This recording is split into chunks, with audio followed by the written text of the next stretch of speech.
सुशील जी, ओम प्रकाश राजभर साहब कह रहे हैं कि आप लोग भाई वहां पर राजनीति कर रहे हैं, सियासी दलों के लिए उनके प्रभाव में आप लोग आंदोलन कर रहे हैं, टोपी लगा रहे हैं, अखिलेश यादव जिंदाबाद के नारे लगा रहे हैं। क्या कुछ कह रहे हैं ओम प्रकाश जी? ऐसा क्या धरने में ये सारी चीजें हैं? क्या आप लोग समाजवादी पार्टी के प्रभाव में ये पूरा धरना संचालित करवा रहे हैं? सर, सबसे पहले तो आपके चैनल को बहुत बहुत धन्यवाद, और क्योंकि आपने हम प्रतियोगी छात्रों के बात रखने का मुझे मौका दिया, इसलिए टीम की तरफ से आपको अपना बधाई और धन्यवाद। आपके चैनल के माध्यम से बता दें, उत्तर प्रदेश की भारतीय जनता पार्टी की सरकार जब पहली बार सत्ता में आई थी, उसने नारा दिया था सबका साथ सबका विकास। लेकिन उस लीग से हट करके भारतीय जनता पार्टी की सरकार ने अपनों के विकास, अपनों अपने लोगों को नौकरियों में लाने की कोशिश कर रही है। तो लोग प्रतियोगी परीक्षाओं को पास करके जो है भर्ती में अपनी प्रतिभा के बल पर के नौकरी अर्जित करना चाहते हैं, उनको ये सरकार नौकरी जी नहीं आप देना चाह रही है। करीब 69,000 शिक्षक भर्ती के बारे में हमारी बहन पूनम जी ने बताया है, लेकिन इसको हम थोड़ा और गहराई से बता दें कि 2018 में जब इस भर्ती की शुरुआत उत्तर प्रदेश की सरकार ने शुरू किया और 2024 चल रहा है, इस 69,000 शिक्षक भर्ती में 18 से लेकर के 24 के मध्य 6 वर्षों के दौरान इतनी यातनाएं हम प्रतियोगी छात्रों को झेलनी पड़ी। शायद जीवन में कभी इतनी यातनाएं, इतनी समस्याएं नहीं झेलनी पड़ी, क्योंकि जब हम सरकार से या जो विभाग के जिम्मेदार अधिकारी से मैं पूछता हूं कि जब 69,000 शिक्षक भर्ती आपने की है, तो उसकी पूरी मूल चयन सूची घटते क्रम में आज तक आप क्यों नहीं जारी की है, तो वो कोई जवाब नहीं देते, टाल मटोल करते हैं। मूल चयन सूची आज तक ये नहीं दिए।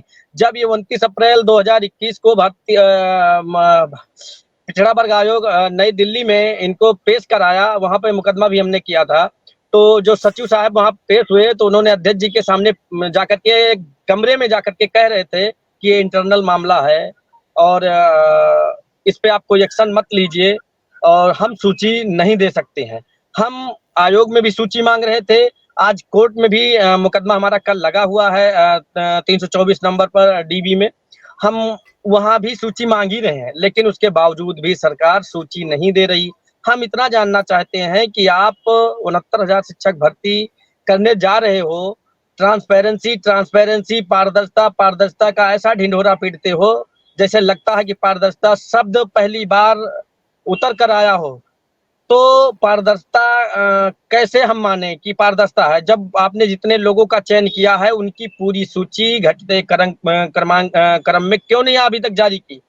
मांगते हैं सूची, तो ये इनके जो जिम्मेदार अधिकारी हैं वो कहते हैं आप अपने से मतलब रखो, दूसरे से तुम्हें क्या लेना देना। हम आप अपना रोल नंबर दे दीजिए, आप अपना रजिस्ट्रेशन नंबर दे दीजिए, हम आपको बता देंगे।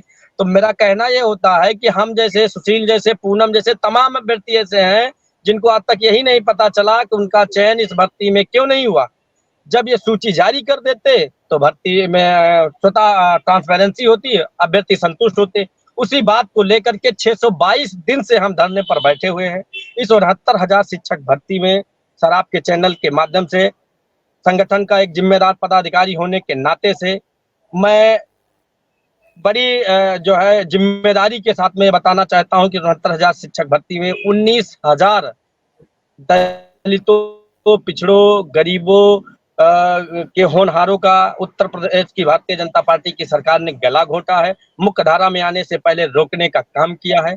साजिशन उनको नौकरियां नहीं देना चाहती है, सिर्फ उनको 5 किलो राशन और दे करके उनके भविष्य को चौपट करने का काम कर रही है। जी आपके चैनल के सुशील, माध्यम से हम इतनी अच्छी सिर्फ निवेदन करेंगे जो वरिष्ठ प्रवक्ता। सुशील, जो बात ओपी राजभर कह रहे जी सर। हैं वहां पर अखिलेश यादव जिंदाबाद के नारे लगाए जा रहे हैं, तो क्या अगर सियासी दल का समर्थन तो ठीक है जैसा सुनील सर ने अभी कहा, लेकिन क्या आप लोग के प्रदर्शन में अखिलेश यादव जिंदाबाद के नारे लगाए जा रहे हैं वहां पर? और अगर लगाए जा रहे हैं तो ये सारी चीजें क्यों हो रही हैं आखिर? सर हाँ, अब आपने जो है टॉपिक आज यही है। एक्चुअली है क्या, जो ओम प्रकाश राजभर जी की बात आपने जो मतलब इनका जो वीडियो वायरल हुआ है, मैं इनके लिए दो शब्द इतना ही कहूंगा कि ये स्वजीवी व्यक्ति हैं। ये अपने लिए कुछ भी कर सकते हैं। समाज को अगर बेचना होगा, सौदा करना होगा, उसको ये स्वयं कर लेंगे। इनमें कोई वो नहीं है, सिर्फ इनको कुर्सी मिलनी चाहिए।